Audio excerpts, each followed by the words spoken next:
आपल्यासोबत निवृत्त कर्नल अभय पटवर्धन सर आहे. सर, पंतप्रधान नरेंद्र मोदी यांचं जे कालचं भाषण आपण बघितलं त्यात त्यांनी एक महत्त्वाचा विषय मांडला की ऑपरेशन सिंदूर हे स्थगित करण्यात आलेलं आहे, संपलेलं नाही. म्हणजे नेमकं काय समजायचं आणि यापुढे भारतीय सेनेची भूमिका कशी असणार आहे एकंदरीतच पाकिस्तानाला घेऊन?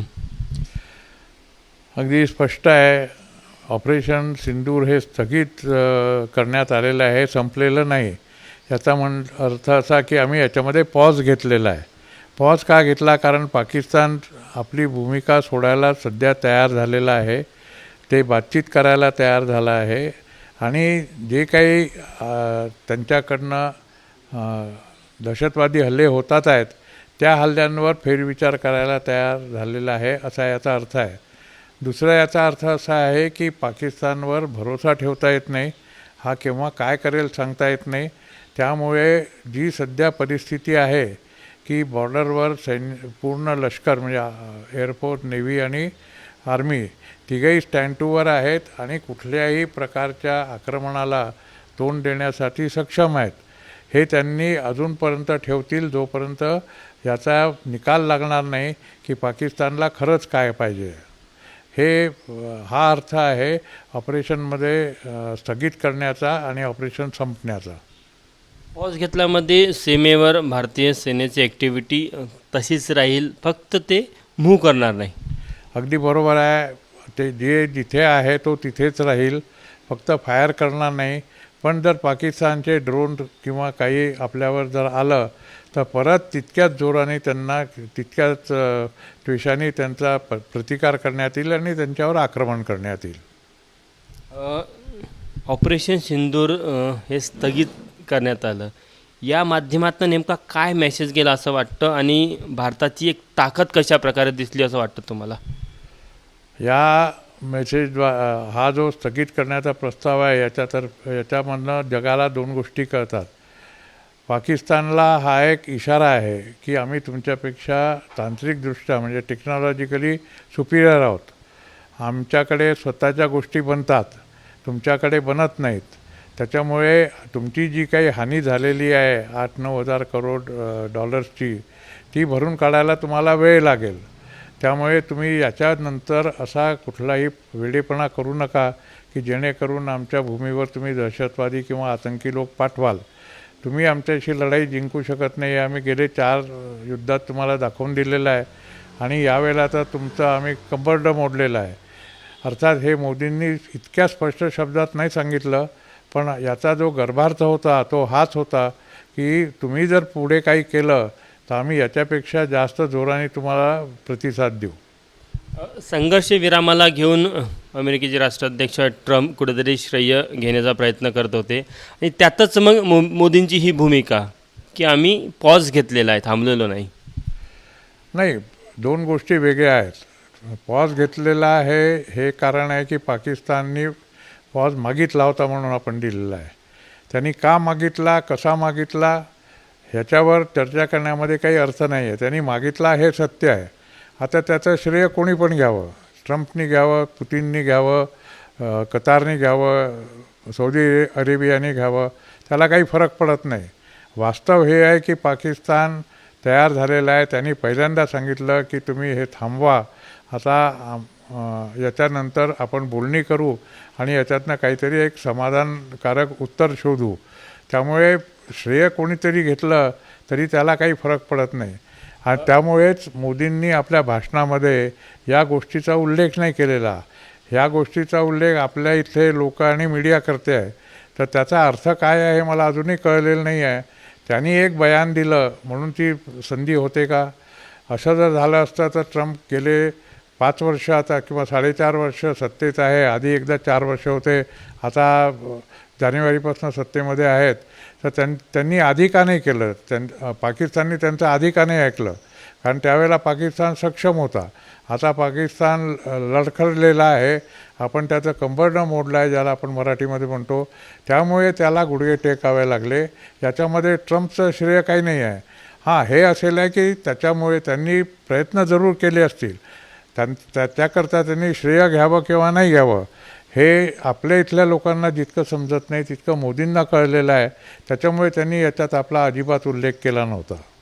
बरं, मला एक सांगा की आता आपण संघर्ष विराम केलेला आहे आणि टेबलवर चर्चेला तयार झालेला आहे. आता यात आपल्याला काय साध्य करायचं आहे आणि काय साध्य करायला पाहिजे असं वाटतं तुम्हाला? याच्यावर आता हे होईल आहे की जे आपले ट्रूप्स बॉर्डरवर आहेत दोघांची, ते केव्हा मागे न्यायचे आणि कसं करायचं. कारण एक गोष्ट आहे की बॉर्डरवर ट्रूप्स जेव्हा डिप्लॉय असतात आणि शस्त्र जेव्हा डिप्लॉय असतात, ती जर फायर झाली नाही तर कालांतराने त्याच्यामध्ये घस व्हायला सुरुवात होते, खराब व्हायला सुरुवात होतात. आपण हे पराक्रममध्ये 2001मध्ये आणि 2मध्ये पाहिलेलं आहे, पूर्ण पाकिस्ताननी पाहिलेलं आहे. त्याच्यामुळे किती वेळ तुम्ही स्टँड टूमध्ये राहाल, किती वेळ तुम्ही 24 घंटे आपलं तयार ठेवाल, सगळ्याचा खर्च उचलावा लागतो, तो कसा उचलाल, हे सगळे प्रश्न राज्यकर्त्यांच्या मनात येतात. हे सामान्य जनतेला कळत नाही. त्याच्यामुळे लोक म्हणतात की आता तुम्ही साध्य काय केलं. याच्यानं साध्य हे केलेलं आहे की पाकिस्तानला आपण वठणीवर आणलेलं आहे. आता तो वठणीवर आल्यावर कितपत मागे जातो हे आपल्याला पाहावं लागेल आणि मग त्याप्रमाणे आपली सेनासुद्धा निर्णय घेईल की मागे जायचं की तिथेच राहायचं.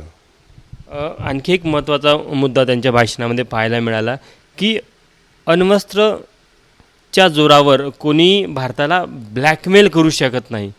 त्यामुळे एक बदललेला भारत आहे, बदललेली भारताची राजकीय भूमिका पाहायला मिळत आहे. आपल्याला अण्वस्त्रांची भीती फक्त 2च देशांकडनं आहे, एक म्हणजे पाकिस्तान आणि दुसरं म्हणजे चीन. अण्वस्त्र ही आपल्याकडे आहेत, पाकिस्तानकडे आहे, चीनकडेही आहे.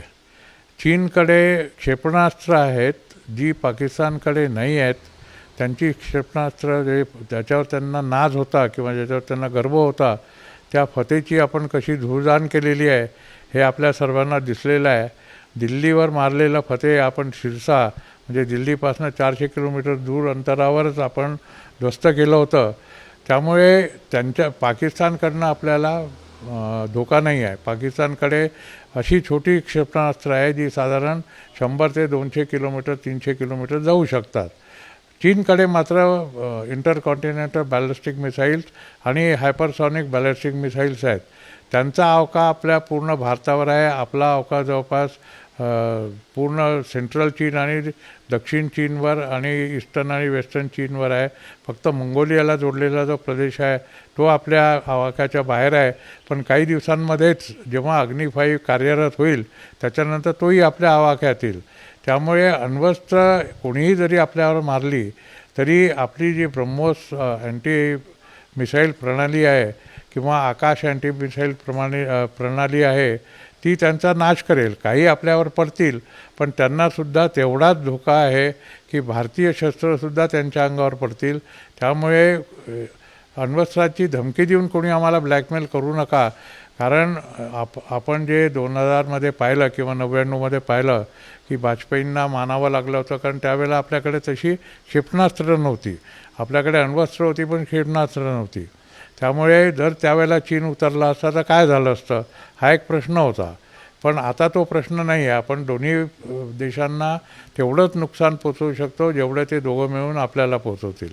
त्यामुळे अण्वस्त्रांचा ब्लॅकमेल होण्याचा प्रश्नच येत नाही. त्यामुळे एकंदरीत मोदी यांची जी भूमिका होती त्यावर एक सैन्य अधिकारी म्हणून या क्षेत्रातले अभ्यासक म्हणून तुम्ही समाधानी आहात? मी अगदी समाधानी आहे. त्यांनी अत्यंत संयत भूमिका मांडली. त्यांनी कुठल्याही प्रकारची बढाई केलेली नाही आहे.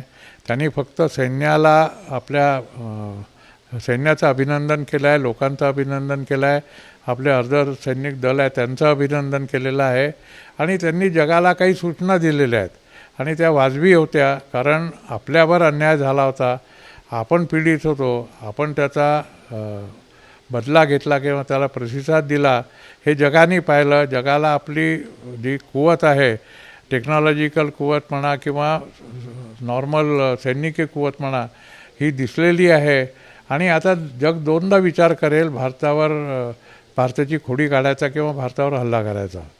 आपण बघू शकतो की निवृत्त कर्नल अभय पटवर्धन सर होते. त्यांनी सांगितलं की पंतप्रधान नरेंद्र मोदी यांचं भाषण हे किती महत्त्वाचं आहे आणि त्यांच्या भाषणातनं कोणकोणते संदेश पाकिस्तान असेल किंवा जगातील इतर राष्ट्रांना देखील गेलेले आहे. कॅमेरामॅन मिथुन आत्मनेसह तुषार कोहळे, ABP माझा, नागपूर. ABP माझा, उघडा डोळे बघा नीट.